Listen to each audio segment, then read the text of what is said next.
प्रदेश अध्यक्ष माननीय वसुंधरा राजे सिंधिया से निवेदन करना चाहता हूं तो आज इस कार्यक्रम को हम संबोधित करने का कष्ट है। माननीय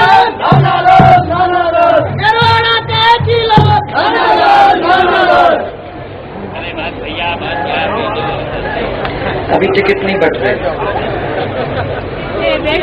और तब तक याद नहीं रहेगा। जो काम करता है वो याद रहेगा।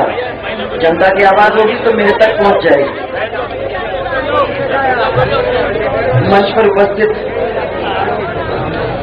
नेता प्रतिपक्ष और हमारे आदरणीय भाई साहब श्री गुलाब जी, विधायक दल के सचेतक माननीय राजेंद्र जी,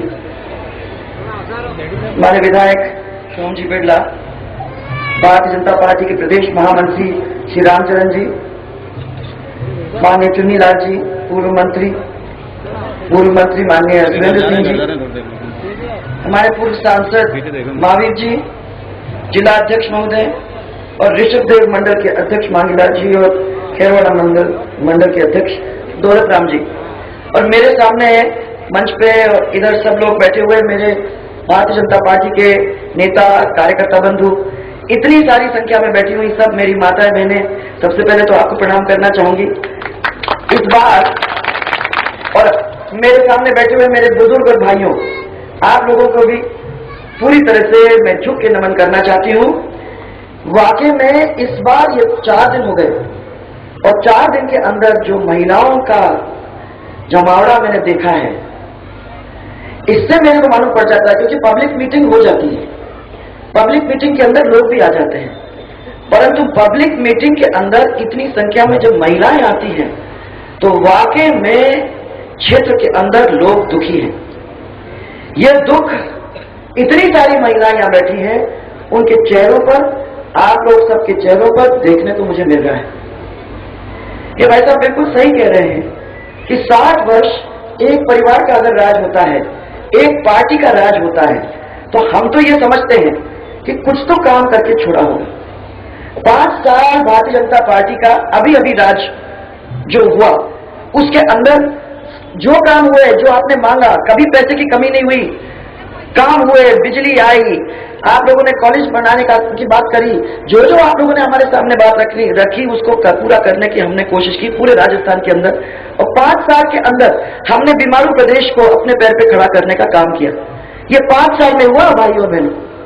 नरेंद्र मोदी जी ने 15 साल के अंदर गुजरात का नाम पूरे देश के अंदर तो क्या पूरे विदेश के अंदर फैला दिया है। मध्य प्रदेश और छत्तीसगढ़ सिर्फ 10 साल के अंदर उनके मुख्यमंत्रियों ने भी उनको पूरी तरह से सुदृढ़ करके रखा हुआ है, और यहां 60 साल गुजर गए, और 60 साल के बाद इस देश का जो भट्टा बैठा हुआ है वो सिर्फ एक पार्टी और एक परिवार की वजह से। ये आप लोगों ने देखा कि ये काम हो सकता है, सिर्फ इच्छा शक्ति की अगर कमी होती है तो ये मुसीबत के अंदर से हमको निकलना पड़ता है। गरीब आदमी जो भी बैठा हुआ है वो चाहता क्या है? वो ये चाहता है कि 2 टाइम की रोटी हमको मिले, जितनी बिजली उनको मिल रही है हमारा दिनचर्या चलाने के लिए थोड़ी सी बिजली मिले, हमारे खेत में हमको बिजली टाइम पे मिले, हमको टाइम पे खाद और बीज मिले।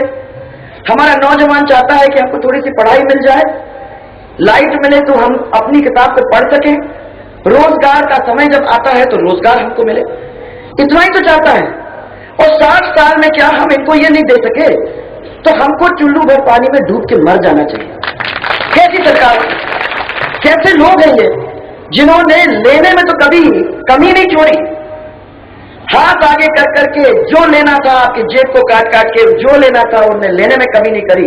अरे जो सरकार दिल्ली में बैठे बैठे 2.5 लाख करोड़ तक खा सकती है, मुझे तो समझ में नहीं आता उसके पीछे कितने शून्य लगते हैं। आपको समझ में आता है? 65 करोड़ तक तो समझ में आ रही थी, जैसे भाई साहब ने बोला नरसिम्हा राव जी तक तो समझ में आई 250 करोड़ तक, अब उसके बाद तो बिल्कुल पल्ले नहीं पड़ रही है कि 1 लाख करोड़, 2.5 लाख करोड़, 2 लाख करोड़, इसे समझ में नहीं आती कितना पैसा है। और अगर इतना सारा पैसा हमारे देश के अंदर और हमारे प्रदेश के अंदर लग जाता तो हमारे लोग कहां से कहां पहुंच जाते, ये कभी हम लोगों ने बैठ के सोचा है? अगर सोचा होता तो हम कभी भी ऐसे दुष्टों के हाथ में अपनी सरकार दे ही नहीं सकते, कभी नहीं दे सकते। और इसीलिए आज मैं आप लोगों के सामने कहने आई हूं, दिया क्या 4.5 साल के अंदर इस सरकार ने, ये आप मेरे को खाली गिन के बता तो दो। जाते जाते ट्राइबल यूनिवर्सिटी बनाएंगे। कुछ समझ में आया ट्राइबल यूनिवर्सिटी क्या होता है? कुछ नहीं, हमें किसी भी नहीं, नाम है अच्छा ट्राइबल यूनिवर्सिटी, तो हमको लगता है कि भाई हमारे लिए कुछ होगा। पर वो ट्राइबल यूनिवर्सिटी शुरू हुई गोविंदा में, फिर गोविंदा चलते चलते कहां पहुंची? अब उदयपुर आ गई। अब मालूम नहीं कहां से पहुंचते पहुंचते बनेगी, कब बनेगी, क्या होगा, क्या मालूम। पैसा तो उसके अंदर दिया कि नहीं दिया ये भी नहीं मालूम। पर मैं इतना कह सकती हूं कि जो आदमी राज करता है उसका वचन सोना होना चाहिए। अगर वो वचन देता है तो जनता को ये मालूम होना चाहिए कि इस वचन के ऊपर ये काम जरूर होगा। आप लोगों को के सामने 5 साल हमारी सरकार थी, हमने आपके सामने बात करी, उस बात के ऊपर खड़े उतरने की पूरी कोशिश की। ये आप जानते हो कि नहीं जानते हो? और विश्वास है ना आपको? बिजली का मैं आपको बताना चाहूंगी कि इस अंदर शहर के अंदर पहली मीटिंग जब हुई थी तब खड़े होकर लोगों ने मेरे से ये कहा था कि खैरवाड़ा की कॉलेज के लिए हम लोग इतने दिन से लड़ाई लड़ रहे हैं, अभी तक कोई हमारी मदद नहीं कर सका। अब आपकी भी सरकार देख लेंगे, आपकी भी सरकार आ जाएगी कि खैरवाड़ा का कॉलेज बनता है कि नहीं बनता, वो देखेंगे। आते ही मैंने सबसे कहा, पहले मीटिंग के अंदर के सबसे पहले अपन खैरवाड़ा के अंदर उनकी कॉलेज बना के खड़ी कर दो, ये वायदा अपन ने किया था उसको अपन पूरा करेंगे। और आज एक सुंदर सा कॉलेज आपका खड़ा हो गया है। इसी तरीके से खैरवाड़ा के अंदर आप लोगों ने कहा कि एसडीओ हेडक्वार्टर, ऋषभदेव के अंदर एसडीओ हेडक्वार्टर और तहसील दोनों बन गए। इसी तरीके से आपने रोड की बात करी, 35 किलोमीटर गुजरात की सीमा तक हमको चाहिए रोड, कन्वई से झांझरी तक गुजरात की सीमा तक हमको चाहिए रोड, खैरवाड़ा से सोम तक हमको चाहिए रोड। ऐसे प्रत्येक ग्राम पंचायत के अंदर आप लोगों ने छोटे छोटे रोड मांगने के काम किया और ये बड़े बड़े रोड जो आपके थे वो कंप्लीट करके पूरा करके हम लोगों ने आपको दिया। ये मंत्री बैठे हुए हैं आपके सामने, गुलाब जी भी थे उस समय, राजेंद्र जी बैठे थे, उन्ना रोड का काम था, और उनके साथ पास में बैठे हुए हैं आपके सुरेंद्र सिंह जी, उनके पास था पानी का काम। मुझे याद है कि आप लोगों ने यह कहा कि हम लोगों को एनीकट की जरूरत है, तो हम लोगों तक थोड़ा सा पानी का इंतजाम भी हो जाएगा। 250 एनीकट और 8 से 10 लाख तक, और एक एक ग्राम पंचायत के अंदर करीबन 5 हम लोगों ने देने की कोशिश की। मैं समझती हूं कि पूरे इलाके के अंदर हमने लाने का कोशिश किया। अगर उसको कोई संभाल के रखेगा तो ये तो कई दिन तक चलेगा। सरकारें फिर लगा के पीछे छोड़ देती हैं, ये सोचती हैं कि भाई अब इसके बारे में आपको चिंता करने की जरूरत है, भगवान भरोसे, वो तो भगवान ही देखेगा उसको। तो भगवान तो कुछ ही देख सकता है, पूरा अगर उसको संभालना होता तो हम लोगों को यहां क्यों बैठाता। इसलिए काम जिसके जिम्मे है उसको वो पूरा काम करने की जरूरत है।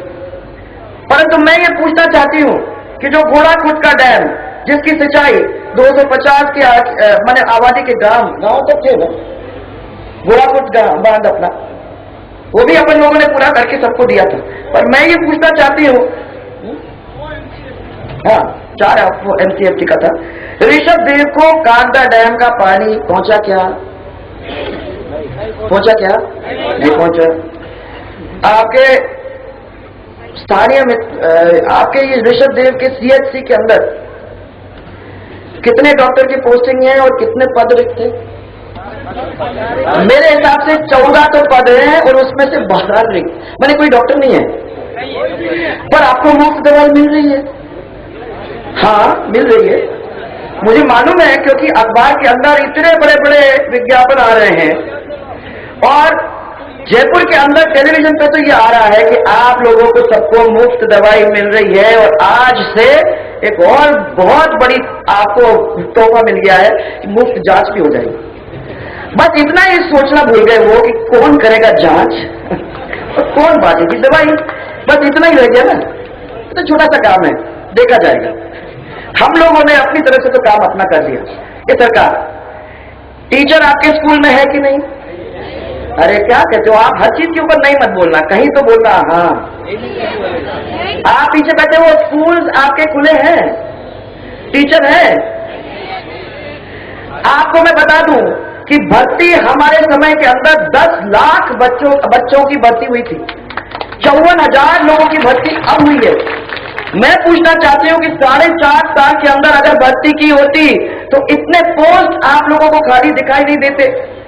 कितने सारे पोस्ट में अपने डॉक्टर लग जाते और अपने बच्चों का इंतजाम हो जाता। माता बहने सोचो एक मिनट के लिए, ये तो कहने के लिए बड़ा आसान है कि हमने तुमको मुफ्त जांच दे दिया और आप चिंता मत करो, तुमको मुफ्त दवाई दे दी, बहुत अच्छा लगता है। परंतु सच्चाई क्या है उसको देखने के लिए हमने ये सुधार संकल्प यात्रा निकाली, क्योंकि हमारे कान पक गए सुन सुन के जयपुर के अंदर के हमने ये भी करा और वो भी करा और हमारी जनता कितनी खुश है।